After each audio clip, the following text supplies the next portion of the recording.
Adipria Jubilarian Fathers, Father Irenaeus Kujur, Father Ajay Singh Lakra, Father Ajay Kumar Lakra, Father Jackie and Father Alphonse Tricky. इन लोग पांचों किस प्रकार महत्व है, इनकी महत्व को हमारे हाथ में रहने वाले कितना उंगलियां हैं? 5 उंगलियां हैं। ये 5 उंगलियों का महत्व किस प्रकार होता है, आपस में सब लोग एक दिन बात करने लगे। कौन बात करने लगे? 5 उंगलियां। उन लोग अपने अपने महत्व को बताए। ये उंगली, इसको हिंदी में क्या कहते हैं? ये तम ने कहा मैं कोई भी चीज को पकड़ने के लिए इसके बिना पकड़ना पड़ता है क्या? नहीं। ये बताया अपना महत्व। तो ये बताया कि अगर कोई भी व्यक्ति कहीं जा रहा है तो कौन सा उंगली का प्रयोग करते? इसीलिए इसके इंडिकेटर फिंगर कहते, बताने के लिए मैं काम में आता हूं। ये बताया जैसे मैं खड़ा हूं, सबसे बड़ा मैं हूं। ये अपने महत्व बताया। ये इन्होंने बताया, देख जितना भी सोना चांदी का अंगूठी कहाँ पहना जाता है, इसमें पहना जाता है। इसलिए वो अपने महत्व बताया। ये आखिरी वाला चोपड़ा, ये भी सोचा मैं भी कुछ अपना महत्व बताऊंगा बोल के बताया। जब हम ईश्वर के सामने प्रार्थना करने के टाइम पर हाथ जोड़ते हैं, कौन सबसे पहला रहता है? छोटा उंगली। इसी प्रकार 5 जो अपने अपने महत्व बताए, उसी प्रकार हमारे 5 भाई लोग अपने अपने महत्वपूर्ण भूमिका निभाते हुए ऐसे ही 25 वर्ष पार कर दिए। और इन लोगों के बारे में मैं इंस्टेंट जैसे फूड तैयार होता है, इंस्टेंट कॉफी होता है, इंस्टेंट टी होता है, और आज का शर्बत इंस्टेंट है, क्योंकि जो बिशप आरवी जी किसी कारणवश आखिरी मिनट में नहीं आ पाए, इसलिए इस जुबिलेरियन के लिए थोड़े से अच्छे संदेश इंस्टेंट रूप से तैयार किया गया है। जैसे कभी कोई इंस्टेंट से कभी कभी खिचड़ी बनाते हैं, और खिचड़ी क्या होता है? बहुत स्वादिष्ट हो जाता है ना? उसी प्रकार इस उपदेश भी हमारे इन भाइयों के लिए स्वादिष्ट बनेंगे। आइए इनको हम कुछ अच्छे शब्दों से संबोधित करते हैं। इंग्लिश में एक कहावत है, I expect to pass through this world only once. Therefore, any goodness that I can do, any kindness that I can show to any of my fellow human beings, let me do it now. Let me not defer, for I shall not pass this way once again. इसका मतलब होता है, मैं इस पृथ्वी पर एक ही बार गुजर के जाऊंगा, इसलिए जो कुछ अच्छाई मैं करूं और वो जो कुछ दार मैं दिखा पाऊं अभी दिखाऊं, और उसके लेट ना करूं, क्योंकि बस इस दुनिया में दोबारा गुजर के नहीं जाएंगे। इसी कार्य को ये 5 पुरोहित भाई लोग 25 वर्षों से करके आ रहे हैं। और इन लोगों का आश्रित वचन के रूप में शुरू में ये फादर इरेनियस बताया, वहां हम लोग फ्लैक्स में लिखे हैं। क्या सुनेंगे हम लोग सब? जो कुछ मैं हो तो किसके कारण से? ईश्वर के कारण से। वास्तव में सही वचन को उन लोग चुने हैं अपने आदर्श वचन के रूप में, क्योंकि हम थोड़े से हम लोग अपना आंख बंद करके सोचिए, मैं खाना खाता हूँ, खाना काटने के बाद बचने के काम मैं कुछ करता हूँ? मैं कुछ करता हूँ? नहीं। मैं तो कुछ अच्छे भोजन कर लेता हूँ, लेकिन उस अच्छे भोजन को स्वादिष्ट बताने वाला या मीठा बताने वाला कौन करता है? क्या मैं बोलने के कारण वो करता है, या अपने आप कोई चीज पहचान लेता है? सब कुछ ईश्वर के कारण। हम नहीं जानते हम कैसे बड़े होते हैं, कैसे हम लोग अपने माँ के गर्भ में आए, ये सब हम नहीं जानते। इसीलिए ईश्वर ने हमारे लिए वरदान दिया। उस वरदान को उन लोग ये भाई लोग आज याद करते हैं। इसीलिए उन लोग जो कुछ है वो उन लोग ईश्वर के कारण है। आज तिमोथी के लिखे हुए पत्र में सेंट पौलुस बहुत अच्छे से बताता है, मैं अच्छे दौड़ चुका हूँ, मैं अपने जीवन को वफादार रूप से मैं बिता चुका हूँ। और फादर ने बताया 25 वर्ष उन लोग ऐसे दौड़ चुके हैं, वफादार जीवन जी चुके हैं, लेकिन ईश्वर उनको और एक मौका देते हैं 25 वर्षों के बाद। उसको फादर ने अपने शब्दों से कहा सेकेंड इनिंग्स, और ये सेकेंड इनिंग्स को उन लोग अच्छे से दौड़ने के लिए, अच्छे से करने के लिए आइए हम लोग उनके लिए शुभकामनाएं करें। और इंग्लिश में और एक वाक्य होता है, it does not matter how long we live or how we live is matters। मतलब एक मायना होता है कितने लंबे जीवन हम बिता रहे हैं उससे कुछ मतलब नहीं है, हम कैसे जीवन बिता रहे हैं उससे महत्व होता है। इन लोगों का जीवन कैसे बिताया गया, मैं वांजर के बारे में ज्यादा कुछ बोल नहीं पाऊंगा, लेकिन जरूर आज के जुड़वा लोग है ना, ट्विन लोग यूरेनियस और अजय के बारे में थोड़े से संक्षेप में बारे में बताना चाहता हूँ। वो साथ रहते हैं और मैं कभी उसको गुस्सा करते हुए नहीं देखा हूँ। और मेरे लिए जैसे मैं पिछले 3 साल पूरा हो चुका, 14 साल, मेरे को वो स्वतंत्रता देते हैं, मैं जो भी करूं वो केवल आखिरी मुद्रा डालते हैं, हाँ आप कर लीजिए, मैं उसको करने के लिए इजाजत देता हूँ। इसी प्रकार इनके अच्छी आदत है। और फादर यूरेनियस के बारे में बताएंगे तो शुरू में हम लोग सुने हैं, बहुत बड़ा है ना प्रीचर है, बहुत सारे जगह में वो देश देने के लिए जाते हैं ना, प्रीचर है वो। मैं भी प्रीचिंग करता हूं, लेकिन वो क्या है, वो डिफरेंट प्रीचर है, वो करिश्माटिक प्रीचर है। वो पवित्र आत्मा के गीत गाते बहुत अच्छे से वो करिश्माटिक प्रीचिंग करते हैं। और साथ के साथ हम जानते हैं वो हमारा क्या भी है, लीड भी है। और इसी प्रकार उसके लिए अभी एक नया कार्य, एक नया पैरिश शुरू करने के लिए सूरजपुर में उनको विश्रामपुर से प्रमोट करके सूरजपुर में उनको भेजा गया है। सो इसी प्रकार उनके ये इनके अच्छे गुण को हम जानने के लिए ईश्वर ने हमको मौका दिया है और उनको वरदान दिया है हमारे बीच में काम करने के लिए।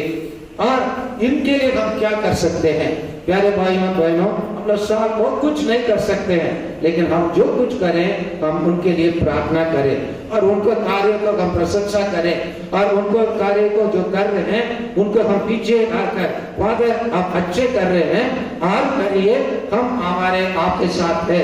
इसे साथ बोलने के लिए जब हम तैयार हो जाते हैं उन लोग कोई भी कार्य विश्वास के साथ करने में उन लोग बहुत अच्छे कर्मठ बनते हैं। और अब लोग मत्ती के सुसमाचार 16:24 में जो कहा गया है, क्या कहा गया है, 2 दिन के पहले हम देखे थे, कैंडिडेट लोग याद है, जो मेरा अनुसरण करना चाहे वो क्या उठाकर अपने घर के पैसा बैग झोली उठाकर क्या उठाकर अपना आत्मत्याग कर क्या उठाकर क्रूस उठाकर। मैं उन लोगों के लिए 3 C को समर्पित करना चाहता हूँ, ये 5 भाई लोगों के लिए। 3 C है क्रूस। क्रूस क्या का चिन्ह है, दुख का चिन्ह है और इससे बड़ा विजय का चिन्ह है ना, विजय का चिन्ह है। ये विजय का चिन्ह को उन लोग केवल गले पर धारण नहीं करें, उन लोग अपने जीवन में भी धारण करें। ये हमारा पहला शुभकामना है। क्या उठा के जाएंगे उन लोग अपने जीवन में, क्रूस उठा कर जाएंगे। जब क्रूस उठाएंगे, बिना चुनौती के बिना कोई भी क्रूस सफल नहीं बनता है। इसीलिए दूसरा चीज क्या है, चैलेंज।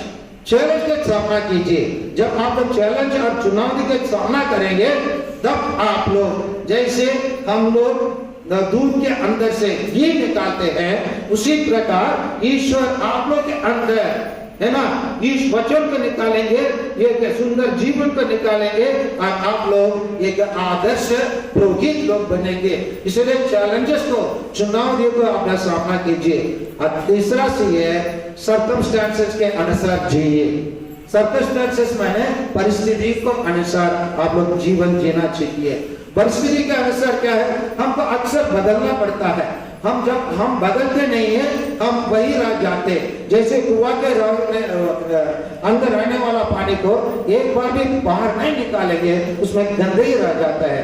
जब उस कुआं के पानी को बार बार बाहर निकालते हैं, वो पानी शुद्ध रहता है और पानी का पीने के लायक रहता है। इसलिए सर्कमस्टेंसेस के अनुसार आप भाई लोग अपने आप को बदलने के लिए आप लोग प्रयास कीजिए।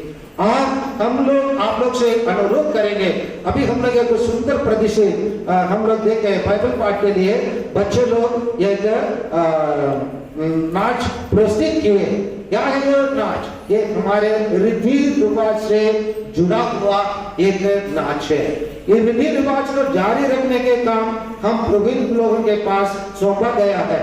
ये रीति रिवाज को जब हम जारी नहीं रखेंगे, हमारे बच्चे लोग आज उनके सामने बहुत बड़ा चुनौती है। बहुत बड़ा चुनौती यही है कि उन लोग आधुनिक दुनिया का सामना करना पड़ता है। आधुनिक दुनिया का सामना करने के लिए उनके हाथ में एक साधन है, वो ये मोबाइल। ये मोबाइल में अच्छाई भी मिलता है, बुराई भी मिलता है, लेकिन ज्यादा उन लोग बुराई की तरफ आकर्षित हो जाते हैं। इसीलिए हम अपने रीति रिवाज को जारी रखना इन बच्चों को सिखाइए, क्योंकि ये आप लोगों का कल्चर बहुत अच्छे सुंदर कल्चर है। मैं तारीफ करता हूँ। ये भाई लोग, ये बहन लोग शाम के टाइम पर इतना टाइम देते हैं गाना अभ्यास के लिए, नाच की तैयारी के लिए और गिरजा करके सुंदरता बढ़ाने के लिए उन लोग कार्य करते हैं। इसको मेरे को देख के आश्चर्य लगता है कि कितना समय उन लोग अपने कलिसिया के लिए दे सकते हैं। ये बहुत बड़ा कल्चर है, ये बहुत बड़ा रीति रिवाज है।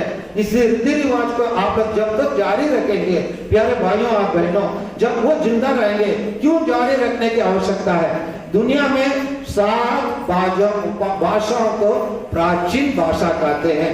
उसमें सबसे पहले तमिल भाषा आता है, उसके बाद Chinese, Hebrew, Sanskrit, Latin, Greek और अरामाइक भाषा है। इन भाषाओं में केवल मात्र 3 भाषा जिंदा है। अन्य भाषा मात्र पूजा पाठ के लिए, मात्र कुछ किताबें लिखने के लिए काम में आता है। ये 3 भाषा कौन है आज भी जिंदा है? वो ये तमिल भाषा, चाइनीज भाषा और हिब्रू यूनानी भाषा है। और अन्य भाषा सब यूनानी नहीं, यहूदी भाषा है। ये 3 भाषा जिंदा है। बाकी भाषा ग्रीक, यूनानी भाषा, संस्कृत भाषा, लैटिन भाषा और अरामिक भाषा लगभग मर चुके हैं। क्यों मर चुके हैं? क्योंकि उनका रीति रिवाज मर चुका है। अगर रीति रिवाज मर जाता है, हमारा भाषा भी मर जाती है और हमारे लोग, हमारे बेटे लोग, बेटी लोग भी हमारे रीति रिवाज से दूर चले जाते हैं, आधुनिक बन जाते हैं और मोबाइल के शिकार बन जाते हैं। उन लोग कभी बाहर नहीं निकल पाते हैं। इसलिए रीति रिवाज का संभालने के काम हमारे पुरोहित भाई लोग के बाद सौंपा गया है। इसीलिए आइए प्यारे भाइयों और बहनों, इन भाषाओं को, इन रीति रिवाजों को संभाल के रखने के काम हम करेंगे। अंत में प्यारे भाइयों और बहनों, मैं आप सबों से अनुरोध करता हूँ, हमारे लिए एक बहुत बड़ा कर्तव्य होता है। इन दिनों में हमारे पल्लियों में फादर बनना, सिस्टर बनना दूर की बात हो गया है, लेकिन इसको हम निकट की बात बनाना हमारा कर्तव्य है। साथ के साथ जो पुरोहित लोग हैं, जो धर्म बहन लोग हैं, धर्म भाई लोग हैं, उनके लिए प्रार्थना करना, निरंतर प्रार्थना करना हमारा कर्तव्य है। इसलिए जब जब हम घर में प्रार्थना करेंगे, रोज पुरोहित भाई लोगों के लिए, पुरोहित बहनों लोगों के, धर्म बहनों लोगों के लिए, धर्म भाई लोगों के लिए आप लोग विशेष रूप से प्रार्थना करते रहिए। और जब हम प्रार्थना करेंगे, हम वास्तव में हम पुरोहित लोग हमारे लिए साक्षी बनेंगे और हम लोग पुरोहित लोगों के लिए साक्षी बनेंगे। इसी प्रकार हम इन भाई लोगों के साथ मिलकर हम अपने ईसाई जीवन बिताने के लिए हम प्रयास करें। और अंत में मैं प्यारे भाइयों और बहनों, मैं आप सबों से अनुरोध करूंगा कि पौलुस रोमियो के लिखा हुआ पत्र में कहता है, The God who has called us is faithful. जो ईश्वर हमके बुलाया है वो विश्वसनीय है। इसलिए ये विश्वसनीय ईश्वर के साथ हम जुड़े हैं, हम सच्चे ईश्वर के साथ जुड़े हैं। हम कोई इधर उधर गाने वाला कुछ कहावत का, कुछ पौराणिक कहानी का ईश्वर के हम पूजा पाठ नहीं करते हैं। वो वास्तविक ईश्वर को हम पूजा करते हैं और वो वास्तविक ईश्वर हमें परम प्रसाद, बाइबल, माता मरियम और संत लोग और हमारे धर्मशाला में पाए जाते हैं।